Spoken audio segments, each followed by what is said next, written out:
To start off, you want 3/4 of a cup of warm water. Be careful that it isn't too hot or too cold. If it's too hot, it'll kill the yeast, and if it's too cold, the yeast will not activate. So it needs to be a warm temperature. So once you put the packet of yeast in there, just give it a quick mix.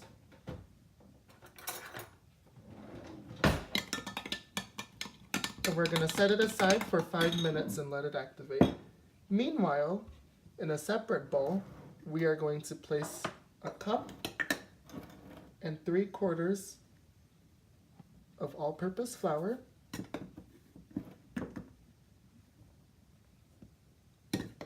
You can definitely substitute the all-purpose flour for wheat flour as well, if you want to make a healthier version of this.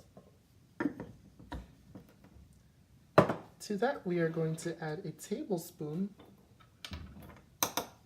of sugar. This is going to help the yeast activate as well.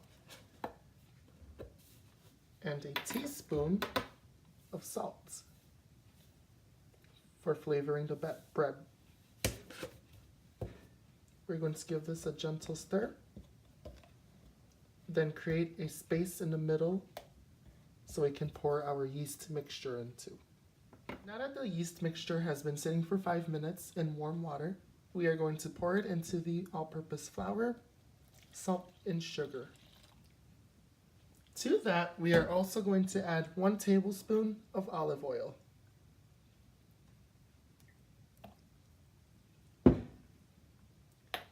Now we are going to mix everything together.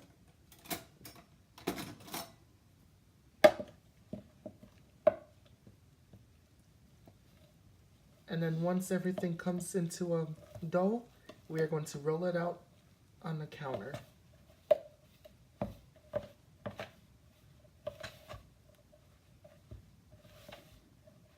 So now that the dough has formed, we are going to knead it for a few minutes just to activate the glutens in the bread. So just get a pinch of flour, cover your board,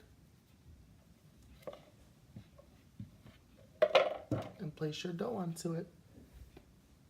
The kneading process is very simple. And if you find that your dough is really sticky, just add a little bit more flour. So what you want to do is just put it onto the counter, lift one part up, and push it forward with your hands. Turn it, lift it, and push. And you want to keep repeating this for approximately 5 minutes. Once again, if the dough gets sticky, just add more flour. You can see that the yeast has not died because one poke and it bounces right back up. That is from the yeast. So just keep kneading until the glutens are activated, and then we are going to let the dough rise for an hour. It'll double in size, and then we'll make our garlic knot shapes. Okay, so I finished kneading for about 5 minutes. I'm going to just shape it into a little ball. And then we're going to use the same bowl to let it rise. So I'm going to cover the bowl in a little bit of olive oil so that the dough doesn't stick to the bowl. Put my dough into the bowl. And then we are going to cover it with a damp towel. Remember, it cannot be too wet, otherwise the water will drip down and ruin the consistency and texture of the dough. You just want it to be slightly wet and cover it for an hour. So, it's been approximately an hour, and as you can see, the dough has definitely risen. It's about double the size that it was before. So now we are going to make our garlic knot shapes. So, once again, just put some flour onto the counter. I'm going to put some flour on my dough as well.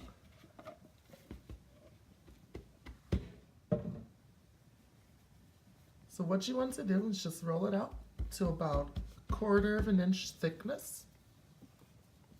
Make sure you put enough flour so it doesn't stick to the rolling pin. Still a little bit thinner. Okay, so now you can use either a knife or pastry knife or bread knife, whatever you may have on hand. And you're going to cut some strips.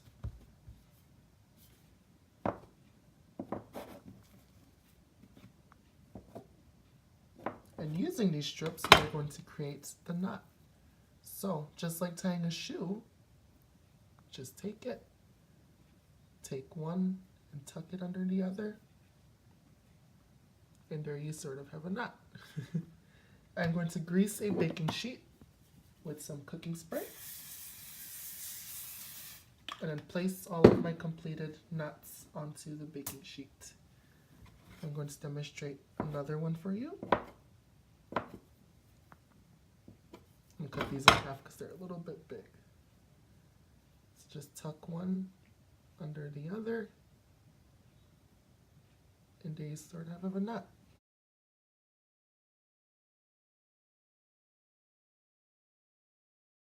Now that the dough has risen for another hour, it is time to put it into the oven for approximately 15 to 20 minutes at 350 degrees. The garlic knots are in the oven.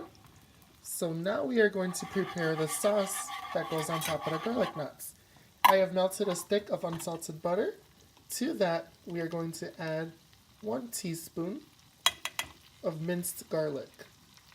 You can substitute fresh garlic for garlic powder if you'd like. Just use 1/4 teaspoon.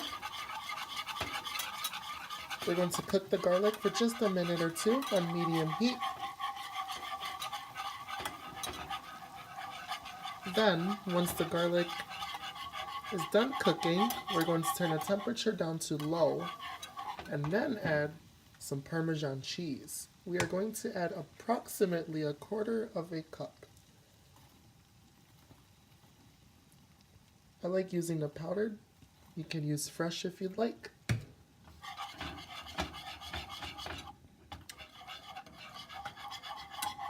Last but not least, I like to add a little bit of parsley, just for color and decorative purposes.